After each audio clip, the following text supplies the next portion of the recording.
Okay, so hey everyone. So today we'll be looking at Starknet and Cairo 101. I'll be giving a quick overview of what Starknet is and what Cairo is and what are we doing here in this ETHIndia. So firstly, I'm Akash and I work as an ecosystem manager looking into efforts of BD, DevRel, development, uh, legal grants and funding and marketing as well. So let me just go on to the next slide. So basically here we are sponsoring 5,000 in bounty, which will be divided among 5 teams. 5 teams will be getting about $1,000 each. So we'll be pushing out high quality and high intent team to grants worth up to $1 million for those teams who do not make onto the top teams, but still show good intent and has good idea within. We're also looking out for builders to build any of the following project. So one is on-chain gaming using Ohio Dojo, which is an provable gaming engine. The next one is Telegram and dApps, on-chain AI agents, consumer products, and leverage account abstraction, and many more. So for today's session, we'll be looking into what is Starknet, why Cairo, why Starknet, and the smart contract anatomy, and a few resources with respect to this. So what is Starknet? So Starknet is an L2, which is based on Stark-based validity rollup, offers scalable and secure Ethereum-like state. So we've got smart contracts. Those are written in a language called Cairo, which is a provable language, and we have the L2 that does general computation and also solves composability. Just skipping out to the next slide. So why Starknet? So it's the best tech stack, most performant L2. Gonna flex more about it in the coming slides. So Stark was invented by our CEO at 2018. It's a production, and we have a production grade prover which was invented in 2019. Validium, which was again invented by us at 2019. L2 rollup, a StarkX product which creates app chains, which has powered DYDX and many other projects. At 2020, proof aggregation, which is called Sharp at 2020. A general purpose validity rollup, which is public blockchain called Starknet, which was introduced in 2021. We have recursive proving and L3s, which was in 2022. We've got something called Circle Stark and Stu, which is already down there, and we also enabled L2 Starking, which is already live again.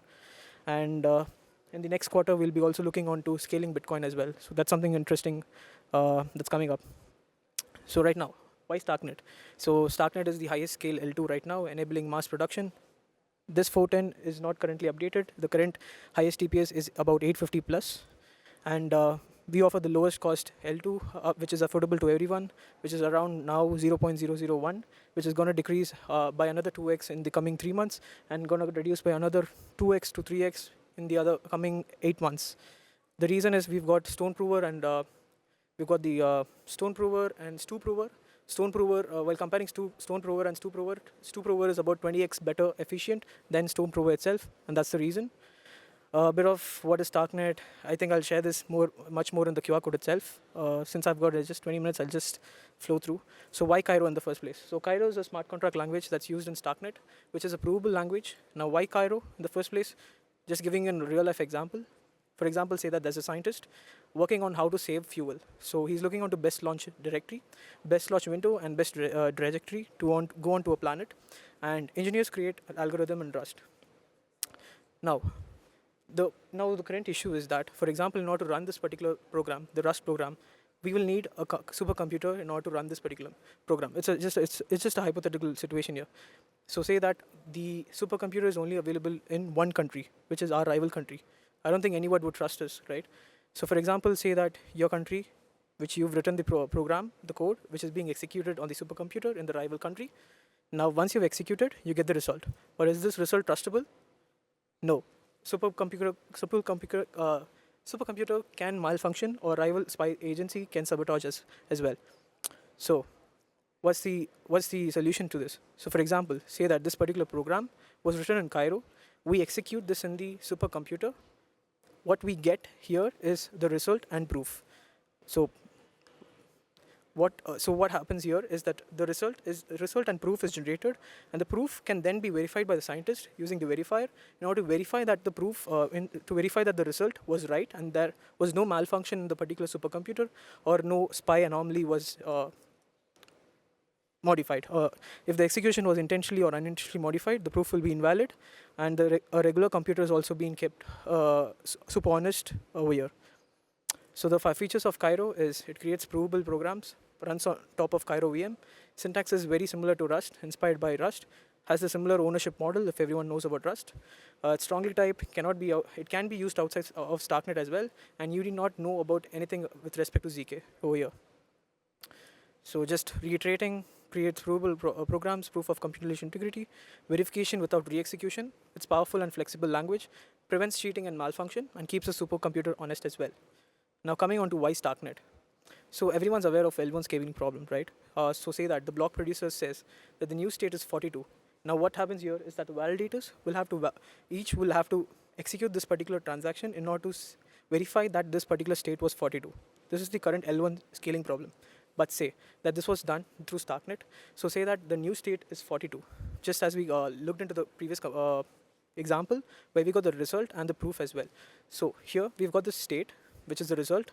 Just comparing with the previous example, the result is 42, and we've also got the proof. But now what happens is that the validators need not execute the whole transaction again, but will just have to verify that particular proof. And hence, the whole work is minimized by a lot. So this is just a graph between the execution and verification and how efficient it is. It's just a graph here, just to portray the difference. So validity proof is basically computation. For example, you can compare this with a zip file, the compression of a zip file into file size, a particular file size. So that's how validity proof works over here, just to give you a real life example. So validity proof, use of zero knowledge proofs, it's used for compression and not for privacy. So if the output is the output is the result of the program plus the inputs. So outputs can be verified without inputs. So based on snarks and not based on snarks. So these proofs can be verified by any entity. They do not. So there's no trusted entity needed. This is the whole difference between snark and starks proving as well, and efficient proving and verification as well. So here's just a quick example or a comparison between the Stark and Snark. So the verification time on Stark is log square n, while on Snark is constant. The proof size is comparably large while compared to Snark. But apart from that, the proving time is much better than Snark. Trusted setup is not required for Stark, whereas for Snark, yes. Quantum secure, Starks are quantum secure and Snarks are not quantum secure, and this is what Vitalik is also focusing towards as well. Okay, now coming on to why Cairo VM and not EVM. So we had that talk a lot about it. So we focused more on the performance more than the compatibility itself, and that's the reason that we've stuck with Cairo VM itself. Just to run through again, why Starknet? It's optimized for ZK tech, more computing power, much lesser gas fees, secured by Starks and also Ethereum. Has a powerful programming language, battle-tested tech for 2 years, and has secured more than 1 trillion. And withdrawal assets to L1 is in 4 hours, the updated time. And there's no trusted setup required. Now coming on to the smart contract anatomy for people who are hacking on Starknet. So the way that you initialize a contract is basically use mod counter contract, which is your contract name.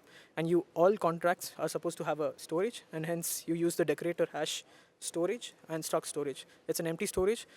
So every contract will have to have a storage in itself.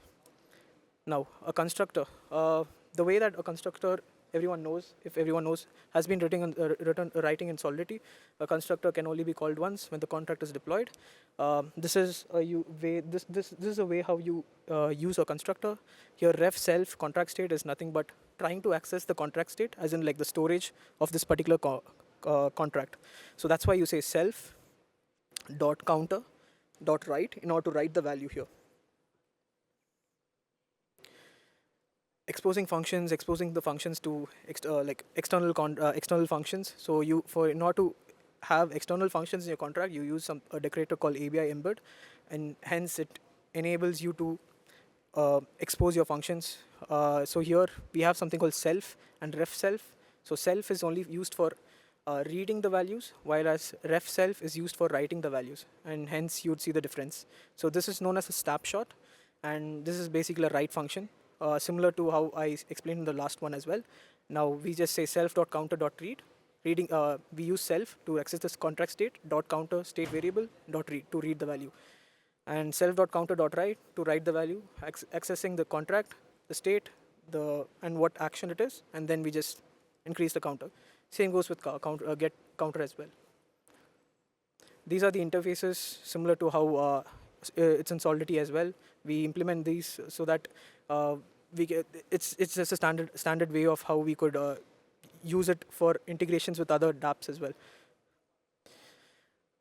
So here's a pretty much a whole contract on how you can explicitly have explicit interfaces, and this is like the nomenclature of writing a simple contract. I will be showing, so I will be tagging all the resources at the end. And also if you have any questions with respect to Cairo, feel free to come by a booth, and I'll be able to help you out there as well. Just skipping this as well. So events, I think I'll just skip this for now.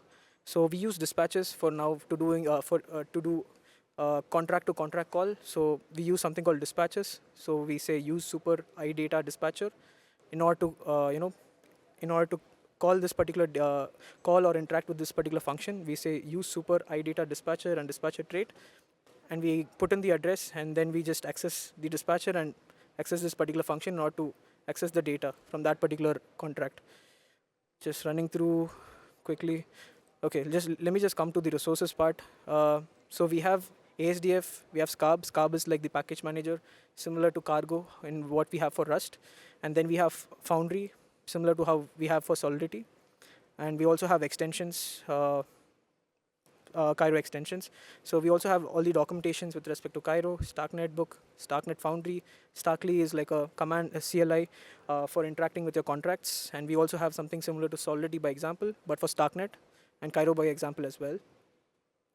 So these are few exercises, but people who are interested, please come to our booth. I'll be able to help you guys out. We'll be here for 24/7. We'll be able to provide you all developer support, and also be able to give you project ideas on what we would like to build as well. But yeah, that's pretty much it. And thank you guys. I'm sorry. Here's your resources. All the resources with respect to Starknet is available here. Anything with respect to any doubts, you can just ping me off. Thank you so much. Thank you.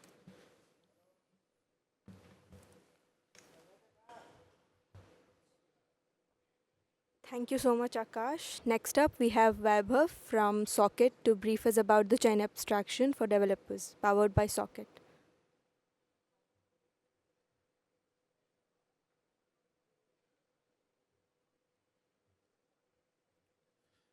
GM guys, hope you guys can hear me. This is a pretty nice, unique setup. Um, Hoping my laptop works with this thing. One sec, guys.